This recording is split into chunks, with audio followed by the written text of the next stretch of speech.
대형통신사들이 단통법 시행 이후 침체된 시장을 되살리기 위한 대책을 잇따라 내놓고 있습니다. 현대자동차의 올해 3분기 영업이익이 약 4년 만에 최저치를 기록했습니다. 공정거래위원회가 라면, 과자 등 가공식품업체들의 가격 인상 담합 정황을 포착하고 조사에 나섰습니다. LG그룹의 핵심 동력으로 자리 잡을 LG사이언스파크가 마곡지구에 첫 발을 내밀었습니다. 시청자 여러분 안녕하십니까? 생경제 현장의 김동석입니다. 코스피 지수 오늘 외국인의 매도세로 하락 마감을 했습니다. 증권부 박민주 기자를 연결하겠습니다. 안녕하십니까? 네, 안녕하세요. 네, 일진일퇴하는 양상인데요. 오늘 시황은 어땠습니까?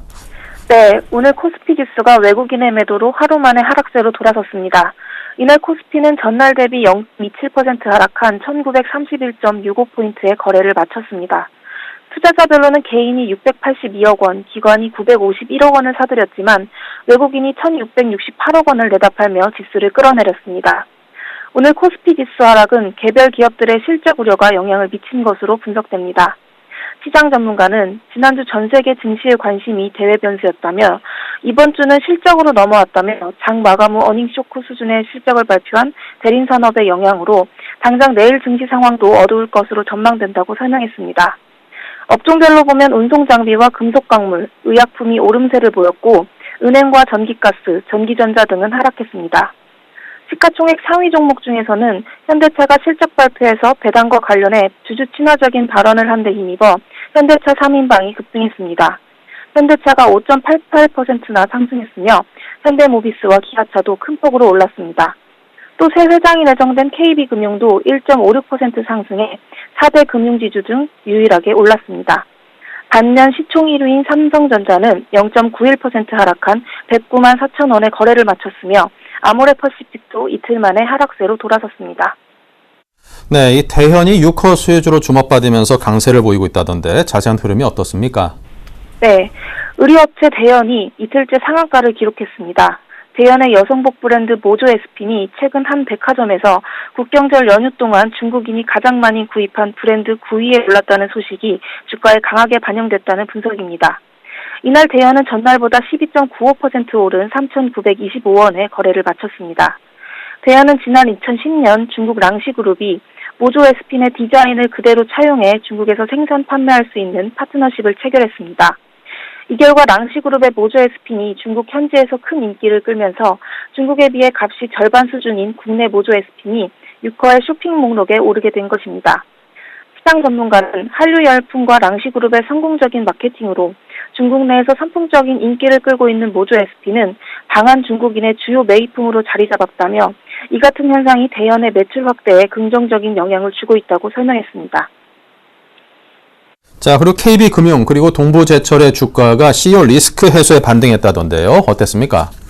네, KB금융과 동부제철의 주가가 최고 경영자 리스크 해소로 오랜만에 상승세를 보였습니다.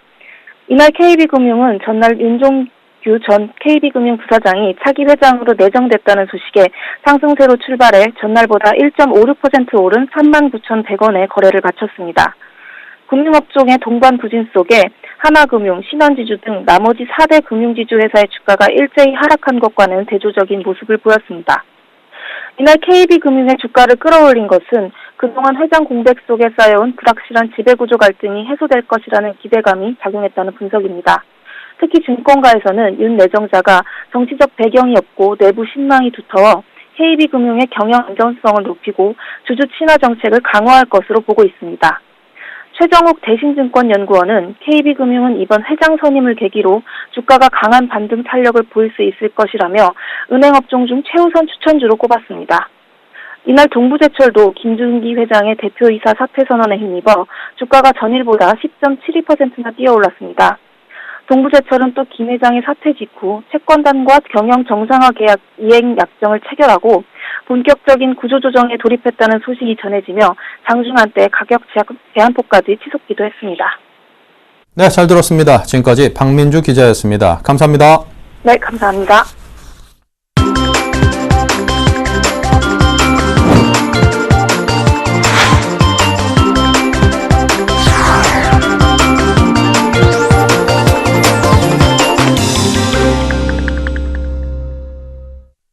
오늘의 주요 뉴스입니다. 이동통신사들이 단말기 유통 구조 개선법 이후 침체된 시장을 되살리기 위한 대책을 잇따라 내놓고 있습니다. SK텔레콤은 오늘 주요 휴대전화 단말기에 대한 보조금 확대와 함께 요금제 개편안을 내놨습니다. SK텔레콤은 우선 다음 달부터 가입비 11,880원을 면제하기로 했습니다. 정부의 단계적 가입비 인하 계획에 따라 내년 9월 폐지하려던 가입비를 10개월 앞당겨 시행키로 한 것입니다. 또 신규 가입이나 기기 변경을 한 뒤 180일 동안 요금제를 유지하면 이후 요금제를 기존보다 싼 것으로 바꿔도 할인 반환금을 면제해주는 프리미엄 패스 서비스도 선보였습니다. 앞서 KT도 요금 약정 없이 기본 요금을 할인해주는 순액 요금제를 이르면 12월쯤 출시한다는 계획을 발표했습니다. SK텔레콤과 KT는 또 단말기 제조사와 협의해 S갤럭시 S4 등 일부 모델의 출고가도 5만 원에서 7만 원 인하한다고 밝혔습니다. SK텔레콤과 KT 모두 보조금 확대와 출고가 인하 정책을 발표함에 따라 LG U+도 조만간 단통법 보완책을 내놓을 것으로 예상됩니다. 이 통사들이 요금 인하 대책을 내놓고 제조사들도 일부 단말기에 대해 출고가를 인하함에 따라 그동안 단통법 시행 후 침체됐던 스마트폰 시장이 되살아날지 주목되고 있습니다. 현대자동차의 올해 3분기 영업이익이 환율 하락과 파업 등의 여파로 약 4년 만에 최저치를 기록했습니다. 현대자동차는 오늘 서울 양재동 사옥에서 열린 3분기 경영실적 발표에서 매출은 21조 2,804억 원, 영업이익 1조 6,487억 원으로 집계됐다고 밝혔습니다. 매출액은 작년 3분기보다 2.2% 늘었으나 영업이익은 작년 3분기보다 18% 감소했습니다. 올해 3분기 영업이익 규모는 15분기 만에 최저치에 해당합니다. 3분기 당기순이익은 1조 6,151억 원으로 작년 동기 대비 28.3% 급감했습니다. 현대차는 3분기에 국내외 시장에서 작년 같은 기간보다 1.8% 늘어난 총 112만 8,999대를 팔았습니다. 신차 효과에 힘입어 판매량이 늘었음에도 3분기 영업이익이 급감한 것은 파업과 추석 연휴로 인한 조업 일수 감소로 국내 공장 가동률이 하락한 데다 원화 강세가 심화한 데 따른 것이라고 현대차는 설명했습니다. 현대차 관계자는 3분기 말 원화 강세의 영향으로 달러로 쌓아둔 판매 보증 충당금이 급증하며 판매 관리비가 늘어나 영업이익도 감소했다고 말했습니다. 공정거래위원회가 라면이나 과자 등 가공식품 업체들이 가격 인상 담합 정황을 포착하고 조사에 나섰습니다. 공정위 관계자는 업체들이 상품 가격을 일정 수준 인상하기로 합의했다는 의혹이 있어 조사 중이라며 이미 올해 1차 현장 조사를 했고 앞으로 구체적인 증거 확보를 위해 추가로 조사할 수도 있어서 모니터링을 계속하고 있다고 말했습니다. 업체들이 담합했다는 의혹이 불거져 나온 것은 라면, 과자 등을 생산하는 데 필요한 원료값이 싸졌는데도 가공식품 가격은 오히려 비싸졌기 때문입니다. 앞서 공정위는 지난 2012년 농심, 삼양, 오뚜기, 한국야쿠르트 등 4개의 라면 제조 판매사가 9년간 라면값 공동 인상을 밀약했다며 1,354억 원의 과징금을 부과했으나 해당 업체들이 소송을 제기한 상태입니다. LG그룹의 핵심 동력으로 자리 잡을 LG사이언스파크가 마곡지구에 첫 발을 내디뎠습니다. LG는 이번 공사를 통해 전국에 흩어져 있는 그룹 계열사와 각종 연구소를 이곳에 집결시켜 차세대 성장 엔진을 발굴하는 첨단 R&D 전초 기지로 내세운다는 계획입니다. 한지희 기자입니다. LG가 서울 강서구 마곡 산업단지에 국내 최대 규모의 융복합 연구단지 건설에 착수했습니다. LG는 오늘 박근혜 대통령과 국무부 회장 등이 참석한 가운데 서울 강서구 마곡지구에서 융복합 연구단지인 LG사이언스파크의 기공식을 열었습니다. 오는 2020년 완공될 LG사이언스파크는 차세대 기술 연구단지로 LG전자와 LG디스플레이, LG화학 등 LG 10개 계열사의 연구시설 18개 동이 들어설 예정입니다. 서로의 지식을 모으고 녹여낼 수 있는 공간으로 만들고자 합니다. 뛰어난 인재들이 연구에 몰두할 수 있도록 최고의 시설을 갖추고 언제 어디서나 교류할 수 있는 열린 공간과 생각을 스스럼 없이 나누는 문화를 만들도록 노력하겠습니다. 지난 8월 착공한 LG사이언스파크는 축구장 24개를 합친 크기인 17만 제곱미터 부지에 연면적 111만 제곱미터, 약 33만 7천 평 규모로 건설됩니다.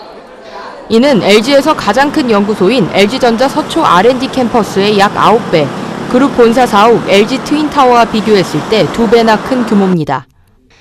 LG는 이번 프로젝트에 사업비 4조 원을 투입해 전자, 화학, 통신, 에너지, 바이오 분야의 연구를 진행하는 최대 융복합 연구단지로 만든다는 계획입니다. 마곡지구는 90년대까지도 논과 밭이었지만 LG사이언스파크를 통해 여러 기술과 산업 간 경계를 뛰어넘어 미래 성장을 이끌어갈 꿈의 융복합 연구단지가 될 것입니다. 2017년 1단계 공사 준공 이후 계열사 입주가 시작될 예정으로 완공 후에는 2만 5천 명의 연구 인력이 한 곳에서 일하게 됩니다. 연구동 내부 구조는 과제 특성에 따라 언제든지 바꿀 수 있도록 유연성에 초점을 맞춰 설계됩니다.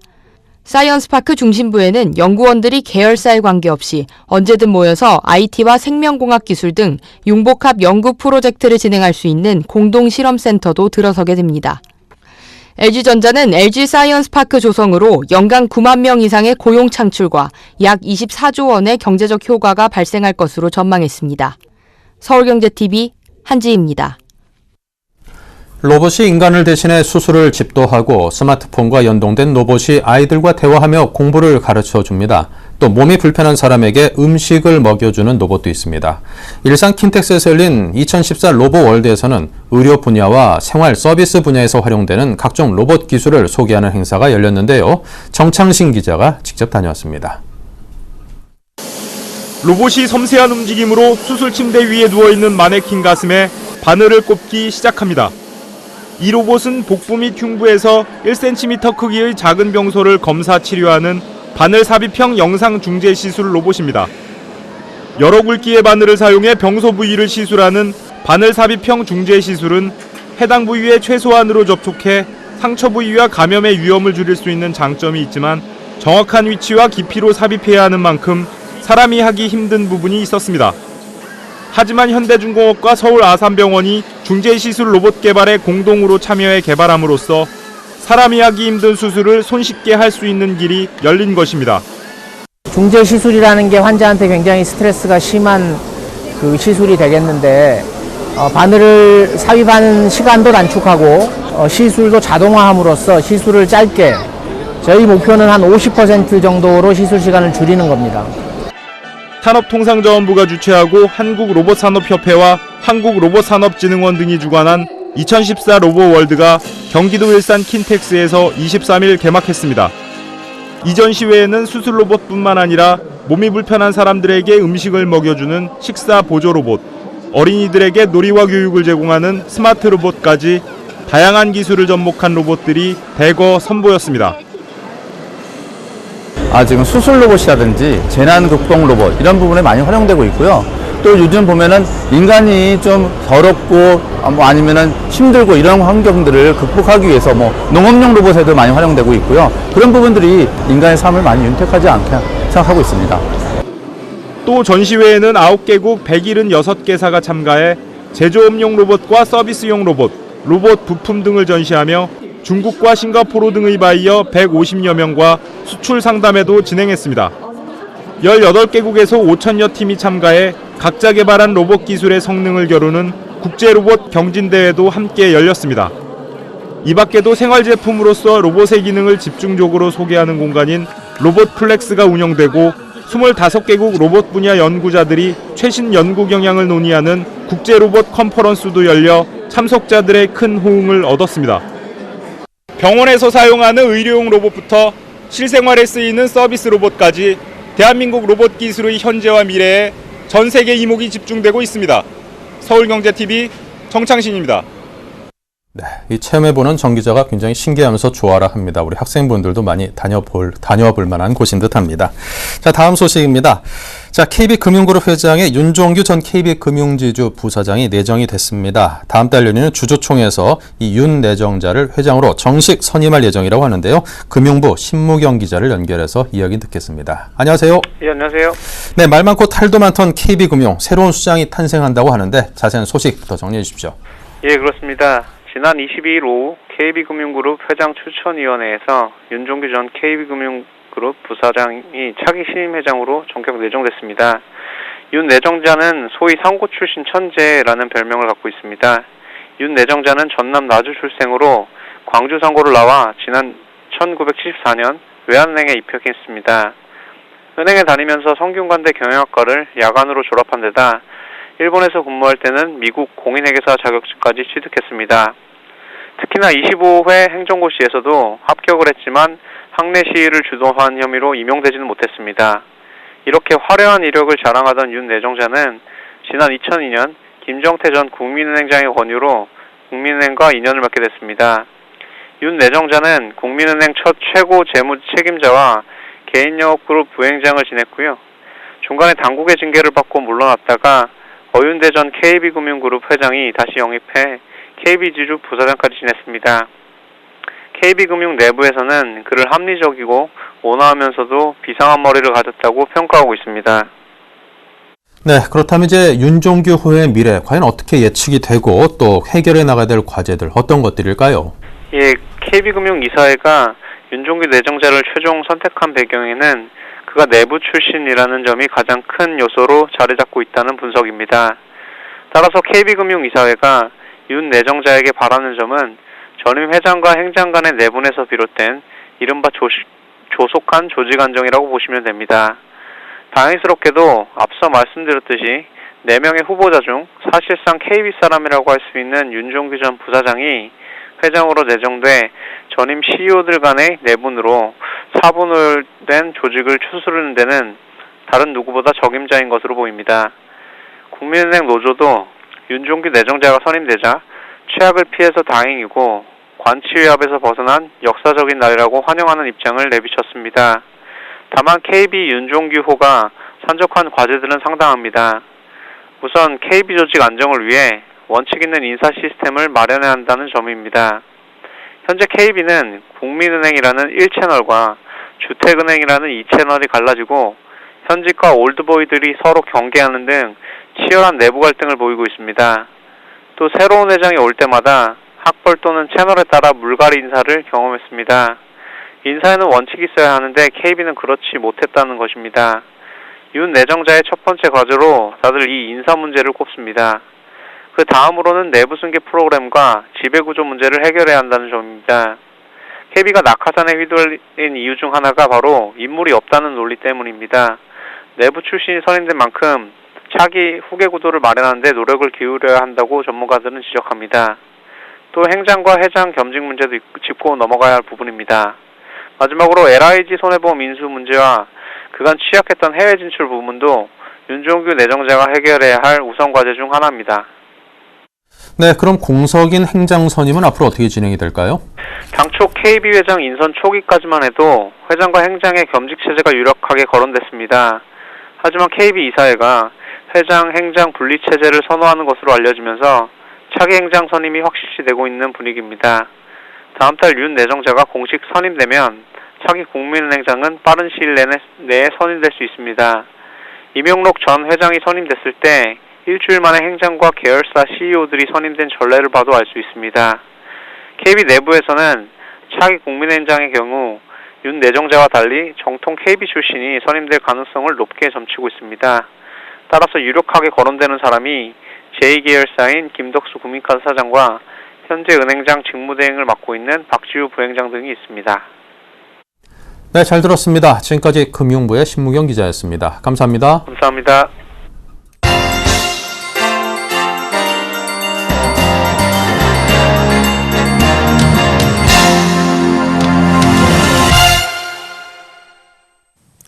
오늘의 글로벌 주요 뉴스입니다. 원자재 시장에서 국제 유가와 금값이 동반 하락했습니다. 오늘 뉴욕 상업거래소에서 거래된 12월 인도분 서부 텍사스산 원유는 전날보다 1달러 97센트, 2.4% 떨어진 배럴당 80달러 52센트의 거래를 마쳤으며 이는 2012년 6월 28일 이후 가장 낮은 가격입니다. 브렌트유도 1달러 35센트 떨어진 배럴당 84달러 87센트를 기록했습니다. 미국 에너지정보청은 지난 17일 기준 미국의 원유 재고가 일주일 전에 비해 711만 배럴 증가했다고 밝혔습니다. 이는 270만 배럴 증가를 점쳤던 시장 전문가들의 예상을 훨씬 뛰어넘는 것으로 글로벌 원유 수요가 감소할 것이라는 전망과 맞아떨어지면서 유가 하락을 이끌었습니다. 국제 금값도 사흘 연속 하락했습니다. 뉴욕 상품 거래소에서 12월 물 금 가격은 전날보다 6달러 20센트 떨어진 온스당 1245달러 50센트에 거래를 마쳤습니다. 미국의 인플레이션 압력이 낮아지면서 달러가 강세를 보인 게 금값 하락으로 이어졌습니다.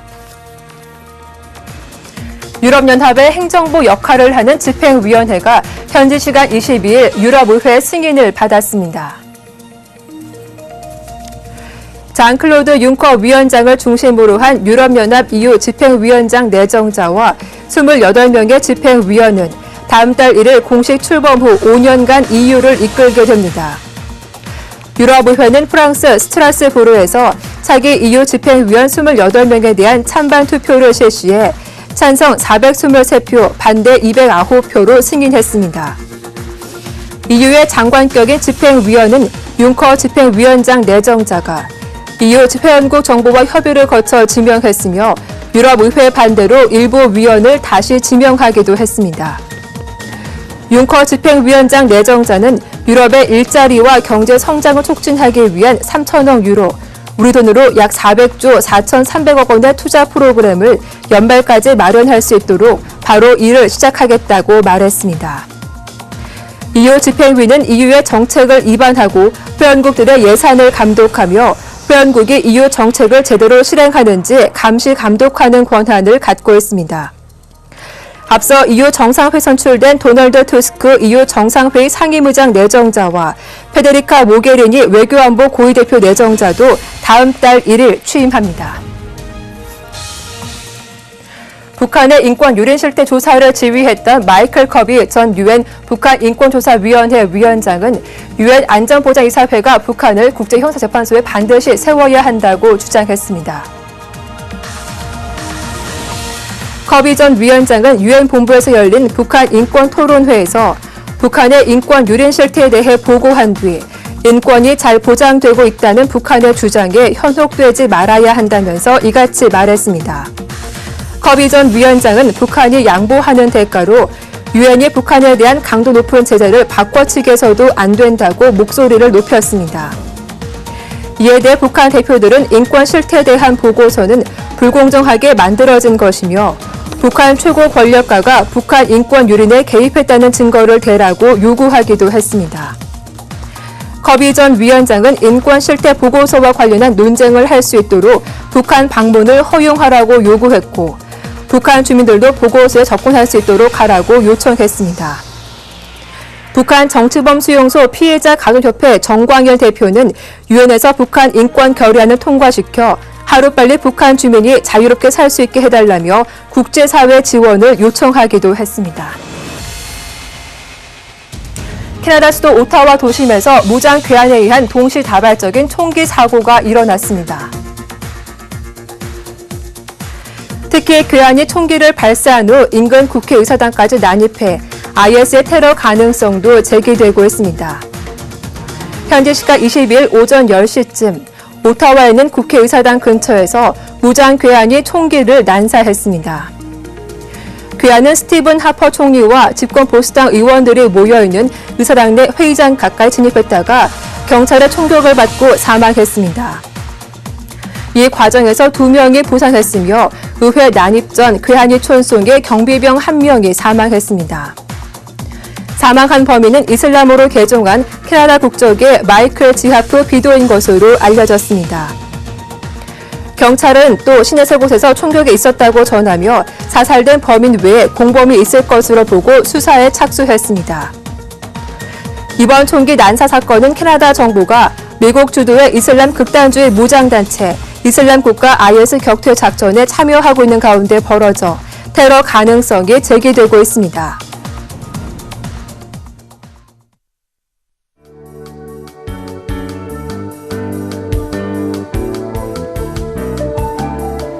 안녕하세요. K웨더 라이프스타일 예보 윤지향입니다. 가을이 깊어가고 있습니다. 금요일인 내일도 맑은 하늘이 이어지며 완연한 가을 날씨를 보이겠습니다. 아침 기온은 서울 10도, 광주 9도 등 10도 안팎으로 쌀쌀하겠고요. 한낮에는 20도를 웃도는 곳이 많아 일교차가 크겠습니다. 큰 일교차 속에 단풍도 더 곱게 물들 것으로 보입니다. 한편 밤사이 기온이 크게 내려가면서 내일 새벽부터 아침 사이에는 중부 내륙과 남부 산간을 중심으로 서리가 내리는 곳이 있겠습니다. 또 내륙 일부 지역에는 안개가 짙게 낄 것으로 예상됩니다. 현재 전국이 대체로 맑은 날씨를 보이고 있습니다. 서쪽에서 다가오는 구름대는 우리나라 남부지방으로 유입되겠는데요. 남부지방은 오늘 저녁부터 내일 새벽 사이에 구름이 많을 것으로 보입니다.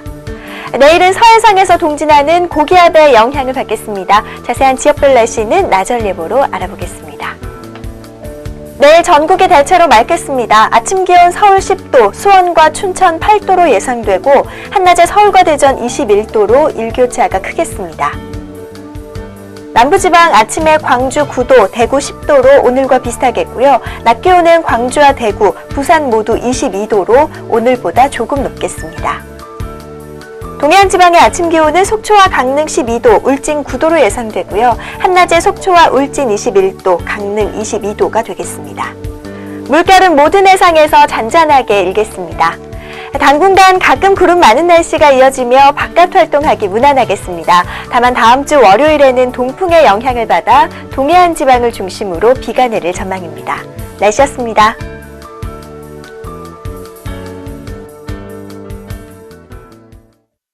네, 이상으로 센 경제 현장을 마칩니다. 감사합니다.